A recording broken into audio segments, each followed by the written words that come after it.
Assalamualaikum warahmatullahi wabarakatuh. Perkenalkan, nama saya Prasetyo Pratama dengan NIM 2024014044. Di sini saya akan menjawab pertanyaan untuk UCP 3 AIK. Yaitu yang pertama, ada jelaskan tentang prinsip ibadah dalam Islam. Prinsip ibadah dalam Islam mencakup beberapa hal pokok. Yang pertama itu ada tauhid atau keikhlasan kepada Allah. Semua ibadah harus ditunjukkan hanya kepada Allah, tidak boleh dicampur dengan niat duniawi atau syirik. Terus ada ittiba atau mengikuti sunnah Nabi. Ibadah harus sesuai dengan contoh Rasulullah SAW, baik dari segi bentuk, waktu, cara, dan niat. Ketiga ada tunduk dan patuh. Ibadah menunjukkan kepatuhan total seorang hamba kepada aturan Allah Subhanahu wa Ta'ala. Yang terakhir ada takziah atau penyucian jiwa, yaitu ibadah bertujuan untuk mensucikan jiwa dan membentuk pribadi yang taat.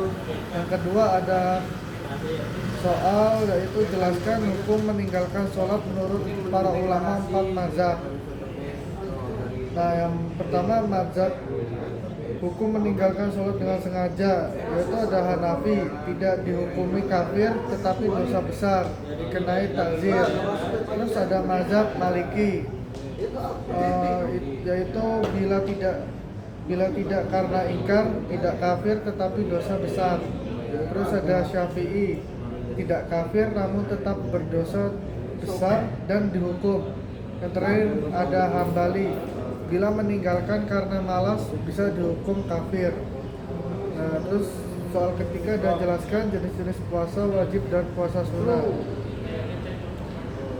Jenis-jenis puasa wajib dan sunnah. Puasa wajib itu ada puasa Ramadan, puasa qada Ramadan, terus ada puasa kafarat atau denda karena melanggar sumpah, membunuh atau hubungan saat puasa. Terus yang terakhir ada puasa nazar atau janji kepada Allah.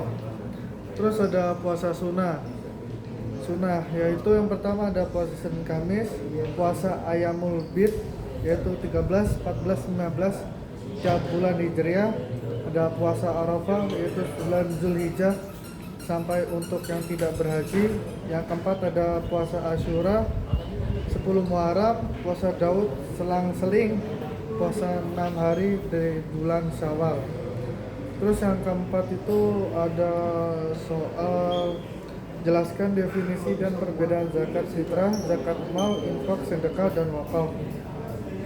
Nah, jenisnya itu ada zakat fitrah. Definisinya itu zakat jiwa yang wajib saat Ramadan berakhir. Waktunya itu menjelang Idul Fitri. Objeknya itu kayak bahan makanan pokok. Terus penerimanya itu 8 asnaf. Terus ada zakat mal. Definisinya itu zakat dari harta seperti emas, perdagangan, pertanian, dan lain-lain. Waktunya itu saat harta mencapai nisab dan haul. Objeknya itu seperti harta. Terus penerima itu 8 asnaf. Terus ada infak, mengeluarkan harta tanpa ketentuan jumlah dan waktu. Waktunya itu bebas, objeknya harta, terus penerimanya bebas. Sedekah, memberi sesuatu baik materi atau non materi. Terus itu waktunya bebas, objeknya apa saja, dan penerimanya bebas. Terus yang terakhir ada wakaf, menahan pokok harta untuk manfaat umum selamanya. Waktunya sekali, objeknya tanah, bangunan, uang, terus penerimanya itu umum dan terus menerus. Terus yang kelima ada soal jelaskan tata cara perhitungan zakat mal, zakat perdagangan, dan zakat pertanian. Yang pertama ada zakat mal. Ada nisab setara 85 gram emas, kadar 2,5% serata mencapai haul atau 1 tahun.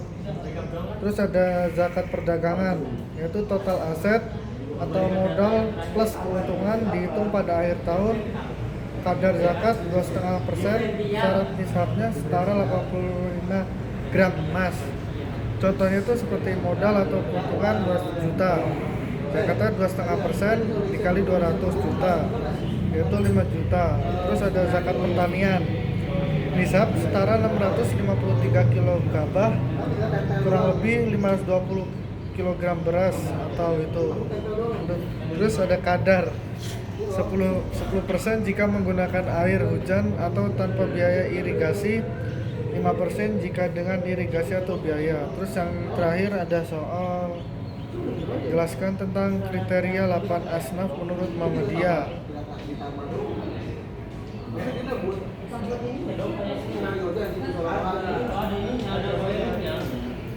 Berdasarkan tafsir Muhammadiyah terhadap Quran Surat At-Taubah ayat 60, berikut adalah golongan penerima zakat asnaf. Yang pertama ada fakir atau sangat miskin. Terus kedua ada miskin, yaitu mempunyai penghasilan tapi tidak cukup. Ada 3 amil, petugas yang mengelola zakat. 4 mualaf, orang yang baru masuk Islam. 5 rikab, memerdekakan budak atau membantu orang terbelenggu hutang atau perbudakan modern. Garim, yaitu orang yang terlilit hutang. Terus ada fisabilillah, aktivitas dakwah. Dan terakhir ada ibnu sabil, yaitu musafir yang kehabisan bekal dalam perjalanan. Dan sekian dari saya, Prasetyo. Wassalamualaikum warahmatullahi wabarakatuh.